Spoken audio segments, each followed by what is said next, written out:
ang ako na pagagamiton karon nako sa mga Miyerkules sa Patlis adunay duha ka kahulugan o ipadayag kini diha sa mga formula o mga pulong na itukon sa pari o sa mga ministro kaya sa pagputang sa abo sa atuang tulong.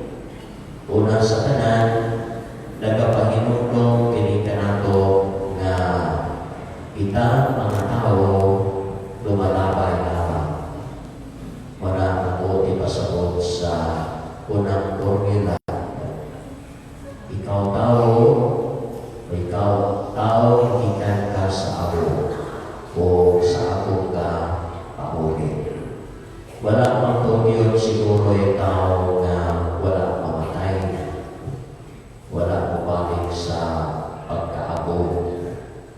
Agawa siguro itong igasahan sa Ginoo na mga leksyon nato. Nasama panalitan kang Birhen Maria, bisa ka diretso, lawas ang kalan. Doon po'y mga kaigsuunan nato, labi na sa mga santos na inood na matay, pero ang ilangan na lawas, nagkapapilit ka rin ihapon. Nagkamurag mo rin ihapon. Walang mahimong na abo. Pero, kasagaran din ako, bumalik kita sa pagkaabo. Mahinulog ko sa dito ako sa Maria.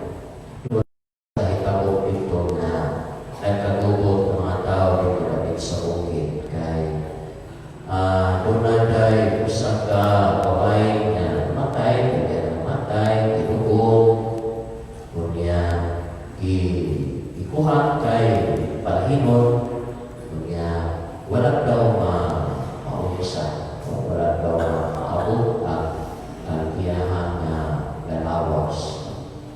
Kaya si Bishop Carinya, panahon pamatong Bishop Carinya, isugod ko rin niya. Kaya mga tao, nagagubot naman kay itong mga barihana, tambal-tambal daw siya.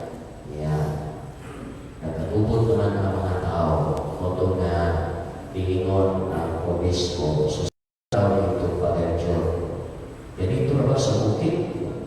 Ako yan dito, ako ang ipagdana ang mga igsuon din mismo sa kini namatay. Kung saan ay hitapuan, ay parang tayo ito mga igsuon na sa gulan tayo patutuo. Dili ko ingon nga wakil siya kung sa pader, doon na party sa iyang lawas na wala yun na wala mapapanaho. Doon siguro kay mga siguro ay nagkabihan sa formalin o urusan na medisina na iwan sa doktor. Kaya kay nahaso naman ang mga igsuon sa mga tao, kaya ng mga tao at dito, kailangan na lang po mag-ilubog pagpapalik. Kailangan ilubog sa pagpapalik. Karong panahon na, tungkol siguro sa medisina, nadaghan kayo utang medisina, utang sa lawas sa tao. Pero sa ato mga kaigsunan ng mga santos, na hangtod pila na ka, datos katulig ng uban, hangtod karon, walang siguro na sila medisina ni gamit, no? Pero hangtod karon, ilang lawas, intact lang ni hapon. Balik ko na po, ang una nga kahulugan sa ako, nagapahinugdong ka na to na kita lumalapay lamang ini kalibutan. Hindi kita tutunhay. No? Wala pa dito makakitang tao na walang namatay, kaya nakatuwing yan edad. Kung sa bukahin ka buhay na to, masunod ka kung ako na ito sa tuwang edad. No? Kaya na. So, kung tunod kay kita, lumalapay lamang, tao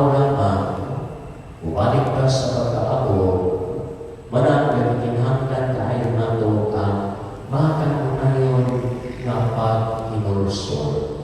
Muli ang ikaduha nga tuod ipasabot diha sa abo o ikaduha nga formula diha sa pagkutan o ako sa ato kuyo. Pag-inulsyon o tuo sa Ebanghelyo. Sa Daang Testamento, alam sa mga Hudyo, ang ako ilahang gamiton panahon sa kasuko o panahon sa ilahang pag-inulsyon, pagpaso. Ay panahon na magbukhan na sila o kanang sako sa ilahang hawanan, ilahang lutuban o ako, maglingkod sila o magyakap sila, ibabaw sa ako, magsulod po sila o sako, o niya, pulimuran po nila o ako, ang ilahang na ulo.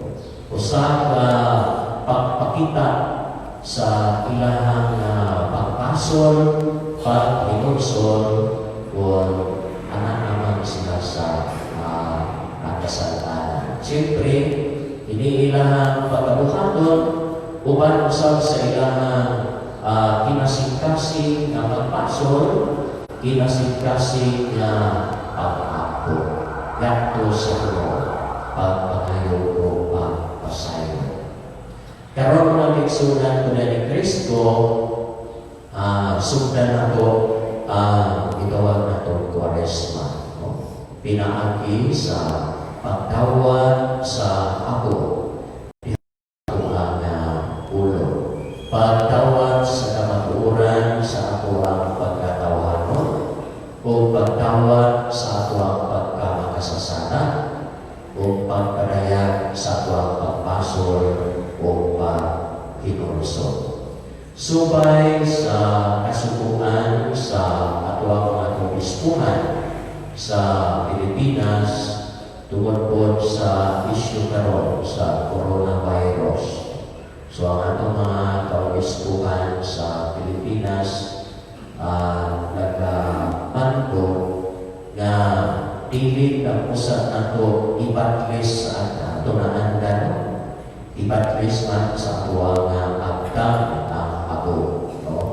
Karon dipindi magpugod sa mga obispo sa mga diocese, kunya ating historian si Bishop Sakura, kung sama na itong buhato hindi pagadyo. Masunod ba ta sa ato bang himoon ang naandan, pagpagli sa agdan, o ang pagpulibod ba sa ibabaw sa ulo. Iko agi o pagpakita sa tuwang pagtahod sa itong mga obispuhan sa Pilipinas. Tumanon ako ang biyahang ilahan na kasubuan. Parang karon dili na ito ipatlis sa akta ang ako o dili ibulibot diri sa ibabaw. Laging tulo ba? Muna nga ito siguro mga tagpas-tagpas na tao, medyo buhok na lagi mga pari. So, tapos na siguro kamay hindi na tao ay pagkakulit ini. Kaya kanto na ay brunta, palihog na magyan kuhakot sa inyong brunta. Gawas na siguro sa mga mantri, hindi nila siguro yung kuhakot na mga hilo. Mga mantri, ako na lang siguro ibatlis sa akta. Hindi mo po siguro ibulibo nito sa ibulibo lang siguro akta. Kasi kay mga hulog mo na sa rewa lang po sa bida siguro.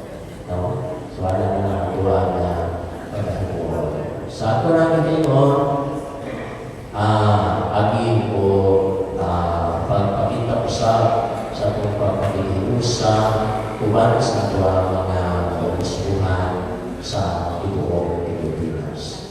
So, karon ang pinimo ng pagpanalangin sa ako, o alang sa pagtawad sa ako, tuloy niya naghihapon ko sa kanya